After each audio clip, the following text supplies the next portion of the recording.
नमस्कार साथियों, स्वागत है आप सभी का। तो आज की क्लास में हिंदी व्याकरण से पूछे जाने वाले प्रश्नों के बारे में पढ़ेंगे।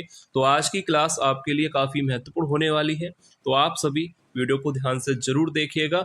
और जो भी विद्यार्थी पहली बार क्लास ले रहे हैं, चैनल को सब्सक्राइब जरूर कर लीजिए, क्योंकि इसी तरह के प्रश्न चैनल पर डेली कराए जाते हैं, तो आप सभी चैनल से जुड़ सकते हैं। तो चलिए वीडियो को शुरू करते हैं और देखते हैं पहला प्रश्न।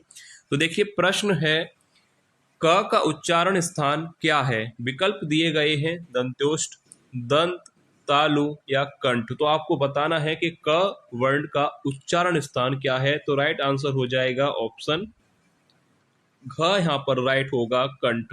क वर्ण कंठ से उच्चारित होने वाला वर्ण है, याद रखिएगा, ये आपसे पूछा जा सकता है। क वर्ण जो है कंठ से उच्चारित होता है, तो राइट आंसर हो जाएगा ऑप्शन घ।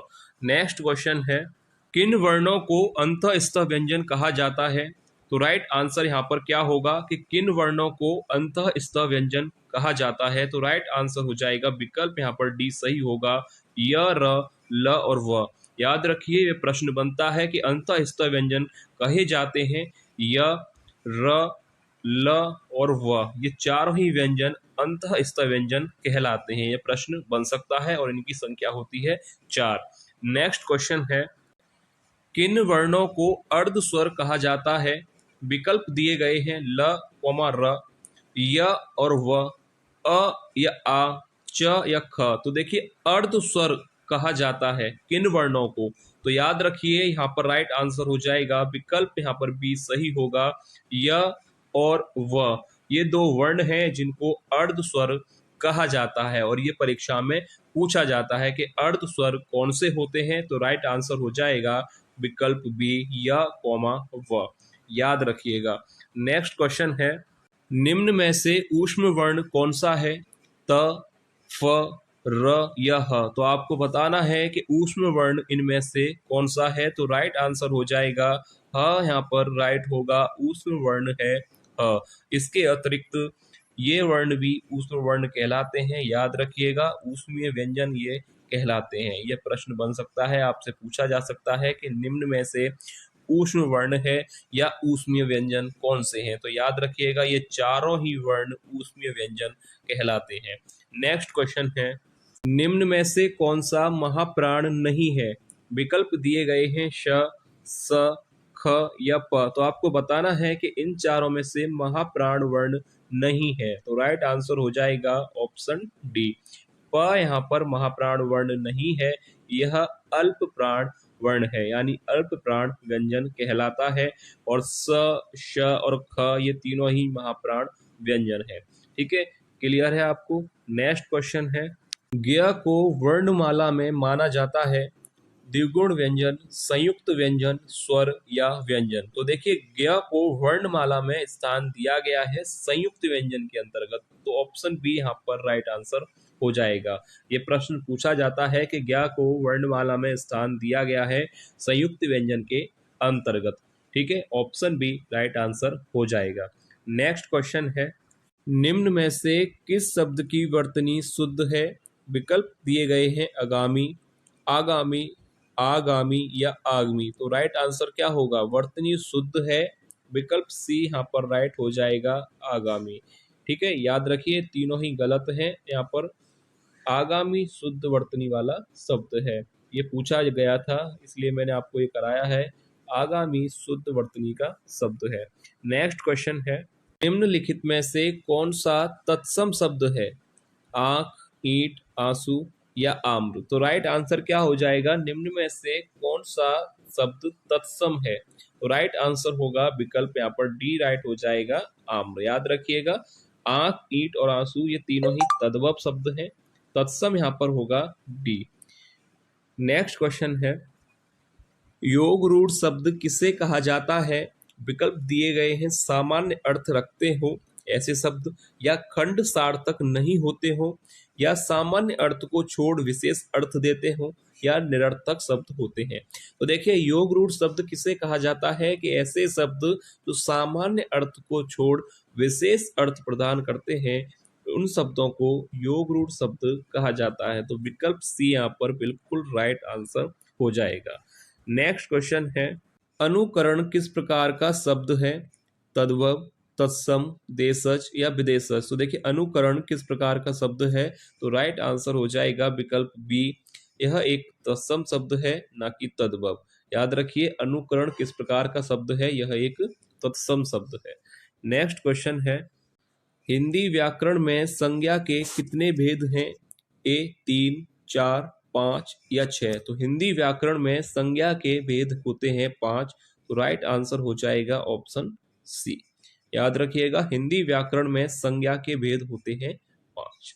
नेक्स्ट क्वेश्चन है, परिवार किस संज्ञा का उदाहरण है? जातिवाचक, भाववाचक, व्यक्तिवाचक या समूहवाचक। तो परिवार किस संज्ञा का उदाहरण है? तो राइट आंसर हो जाएगा यहाँ पर ऑप्शन डी, समूहवाचक संज्ञा का यह उदाहरण है। सरल प्रश्न है कि परिवार किस संज्ञा का उदाहरण है? समूहवाचक। नेक्स्ट क्वेश्चन है, सार्वनामिक विशेषण किसे कहा जाता है? विकल्प दिए गए हैं कि जो शब्द संज्ञा के पहले आते हैं, या जो शब्द संज्ञा के बाद आते हैं, या जो शब्द सर्वनाम के बाद आते हैं, या यह शब्द वाक्य में नहीं आते। तो सार्वनामिक विशेषण आपने पढ़ा होगा, तो जो शब्द संज्ञा के पहले आते हैं सार्वनामिक विशेषण कहलाते हैं। तो राइट आंसर यहाँ पर हो जाएगा, पहला ही विकल्प सही होगा कि जो शब्द संज्ञा के पहले आते हैं सार्वनामिक विशेषण कहलाते हैं। यह प्रश्न, यह परिभाषा आपसे 4 नंबर के लिए पूछी जा सकती है, तो एक बार अच्छी तरह से देख लीजिएगा कि सार्वनामिक विशेषण वो होते हैं जो शब्द संज्ञा के पहले आते हैं, सार्वनामिक विशेषण कहलाते हैं। नेक्स्ट क्वेश्चन है, किस वाक्य में क्रिया भूतकाल में नहीं है? ऑप्शन है कि वह पढ़ रहा था, या उसने पढ़ाई पूरी कर ली, या वह पढ़ने वाला है, या उसने पढ़ाई की थी। तो देखिए आपको बताना है कि इन चारों वाक्यों में भूतकाल में क्रिया किस वाक्य में नहीं है। तो राइट आंसर हो जाएगा ऑप्शन सी, वह पढ़ने वाला है। तो यह यहाँ पर यह प्रश्न जो है वर्तमान काल में है कि वह पढ़ने वाला है, यह क्रिया यहाँ पर भूतकाल में नहीं है। तो विकल्प सी यहाँ पर बिल्कुल राइट आंसर हो जाएगा। नेक्स्ट क्वेश्चन है, निम्न में से कौन यड़ संधि का शब्द नहीं है? अत्याचार, स्वागत, तथैव या अत्यधिक। तो देखिए यहाँ पर आपसे पूछा गया है कि यड़ संधि का शब्द नहीं है, तो राइट आंसर हो जाएगा विकल्प सी, तथैव। तथैव जो है यड़ संधि का शब्द नहीं है, क्योंकि इसका अगर संधि विच्छेद किया जाए तो देखिए तथैव का संधि विच्छेद होगा तथा प्लस एव, यह इसका संधि विच्छेद होगा। और यह जो नियम है वह आता है वृद्धि संधि के अंतर्गत, ना कि यड़ संधि के। क्यों? क्योंकि अ और ए मिलकर बनता है, इस वजह से यह जो शब्द है वह यड़ संधि का नहीं है। बाकी अत्याचार, स्वागत और अत्यधिक ये तीनों ही शब्द यड़ संधि के हैं। तथैव यड़ संधि का नहीं है, यह वृद्धि संधि का उदाहरण है या वृद्धि संधि का शब्द है। ठीक है, क्योंकि यह जो नियम है वह है वृद्धि संधि का, ना कि यड़ संधि का। तो राइट आंसर यहाँ पर सी हो जाएगा। क्लियर है आपको? नेक्स्ट क्वेश्चन देखते हैं, वृक्ष से पत्ते गिरते हैं, इस वाक्य में कारक है अधिकरण, कर्म, करण या अपादान। तो देखिए वृक्ष से पत्ते गिरते हैं, यह जो वाक्य है काफी बार परीक्षा में पूछा जाता है कि इसमें कारक कौन सा है, अधिकरण कारक है या कर्म कारक, करण कारक है या अपादान। तो देखिए वृक्ष से पत्ते गिरते हैं, यहाँ पर जहां पर अलगाव की स्थिति हो वहां पर अपादान कारक होता है। यहाँ पर ऑप्शन डी राइट हो जाएगा, क्योंकि वृक्ष से पत्ते गिरते हैं, अलगाव की स्थिति है, तो ऑप्शन डी राइट होगा, अपादान कारक यहाँ पर राइट आंसर हो जाएगा। नेक्स्ट, और ये एक बार याद रखिएगा, ये पूछा जाता है परीक्षा में और इसका आंसर अच्छी तरह से देख लीजिएगा कि अपादान कारक होगा। नेक्स्ट क्वेश्चन है, इस समास का पहला पद विशेषण तथा दूसरा पद विशेष्य होता है, वह कौन सा समास होता है? अव्ययी भाव, द्वंद्व समास, कर्मधारय या तत्पुरुष। तो देखिए जिस समास का पहला पद विशेषण तथा दूसरा पद विशेष्य होता है वहां पर कर्मधारय समास होता है। ऑप्शन सी राइट आंसर हो जाएगा। परीक्षा के लिए इंपोर्टेंट परिभाषा है, ये पूछा आपसे जा सकता है कि जिस समास का पहला पद विशेषण तथा दूसरा पद विशेष्य हो वहां पर कर्मधारय समास होता है। नेक्स्ट क्वेश्चन है, नदी का पर्यायवाची शब्द कौन सा नहीं है? वाहिनी, शैलजा, शैवालिनी या सहचरी। ये नदी का पर्यायवाची शब्द कौन सा नहीं है? तो देखिए वाहिनी, शैलजा और शैवालिनी ये तीनों ही नदी के पर्यायवाची हैं। सहचरी यहाँ पर राइट आंसर हो जाएगा, यह नदी का पर्यायवाची शब्द नहीं है। ठीक है, याद रखिए नदी के पर्यायवाची शब्द हैं वाहिनी, शैलजा और शैवालिनी। सहचरी यहाँ पर राइट आंसर होगा क्योंकि यह नदी का पर्यायवाची शब्द नहीं है। क्लियर है आपको? नेक्स्ट क्वेश्चन देखते हैं। विस्तीर्ण का विलोम शब्द होगा, विकल्प दिए गए हैं संकीर्ण, विकीर्ण या विकर्ण। तो देखिए विस्तीर्ण का विलोम शब्द पूछा जाता है परीक्षा में, तो राइट आंसर हो जाएगा पहला ही विकल्प यहाँ पर सही है। विस्तीर्ण का विलोम शब्द होता है संकीर्ण। ठीक है, क्लियर है आपको? विस्तीर्ण का विलोम होगा संकीर्ण। नेक्स्ट क्वेश्चन है, जिस पर आक्रमण ना किया गया हो के लिए एक शब्द क्या होगा? जिस पर आक्रमण ना किया गया हो के लिए एक शब्द होगा निरापद, अजय, स्वतंत्र या अनाक्रांत। तो देखिए जिस पर आक्रमण ना किया गया हो के लिए एक शब्द होता है अनाक्रांत। ऑप्शन डी राइट आंसर हो जाएगा। अनाक्रांत का मतलब है कि जिस पर आक्रमण ना किया गया हो। निम्न में से शुद्ध वर्तनी वाला शब्द है। तो यहाँ पर आप अच्छी तरह से इस प्रश्न को देख लीजिएगा क्योंकि ये प्रश्न आता है और ज्यादातर गलत ही हो जाता है। निम्न में से शुद्ध वर्तनी वाला शब्द है, ऑप्शन बी राइट हो जाएगा नुपुर। और किस तरह से लिखा जाता है ये शब्द, एक बार इसकी मात्राओं को ध्यान से देख लीजिए क्योंकि मात्राओं के चक्कर में ही यह गलत होता है। ठीक है, तो ऑप्शन बी यहाँ पर राइट आंसर हो जाएगा। नेक्स्ट क्वेश्चन देखते हैं। दोहा और चौपाई कैसे छंद हैं? ऑप्शन ए मात्रिक छंद, मुक्त छंद, वर्णिक छंद या वार्णिक छंद। यहाँ पर ऑप्शन डी वार्णिक छंद होगा।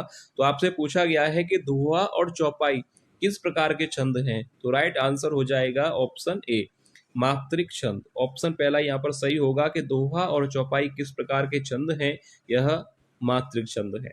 ठीक है, याद रखिए। नेक्स्ट क्वेश्चन है, वैदेही वनवास पुस्तक के लेखक कौन है? मैथिली शरण गुप्त, जयशंकर प्रसाद, अयोध्या सिंह हरिऔध या सुमित्रा नंदन पंत। तो देखिए वैदेही वनवास, ये भी परीक्षा में यह रचना काफी बार पूछा जाता है कि वैदेही वनवास के लेखक कौन है। तो राइट आंसर याद रखिए अयोध्या सिंह उपाध्याय हरिऔध की यह रचना है वैदेही वनवास। नेक्स्ट क्वेश्चन है, साकेत के लेखक कौन है? मैथिली शरण गुप्त, जयशंकर प्रसाद, अयोध्या सिंह हरिऔध या सुमित्रा नंदन पंत। तो राइट आंसर हो जाएगा कि साकेत रचना के लेखक हैं मैथिली शरण गुप्त की यह रचना है साकेत। नेक्स्ट क्वेश्चन है,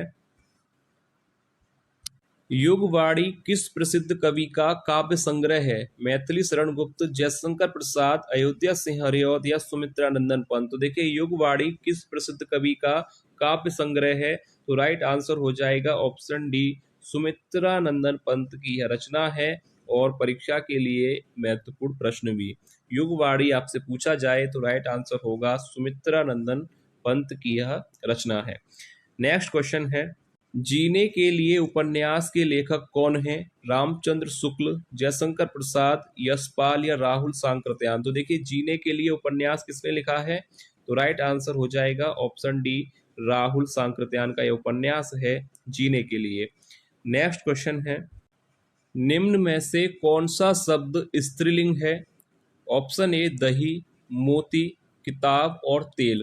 तो यह वीडियो का लास्ट प्रश्न है और एक टेस्ट प्रश्न के तौर पे आपको दिया जा रहा है, यानी इसका आंसर आप लोगों को बताना है कि निम्न में से कौन सा शब्द स्त्रीलिंग है, दही, मोती, किताब और तेल। तो जो भी राइट आंसर है आप लोग कमेंट करके बताइएगा कि स्त्रीलिंग शब्द इनमें से कौन सा है। तो चलिए मिलेंगे नेक्स्ट क्लास में ऐसे और महत्वपूर्ण प्रश्नों के साथ। तब तक के लिए धन्यवाद।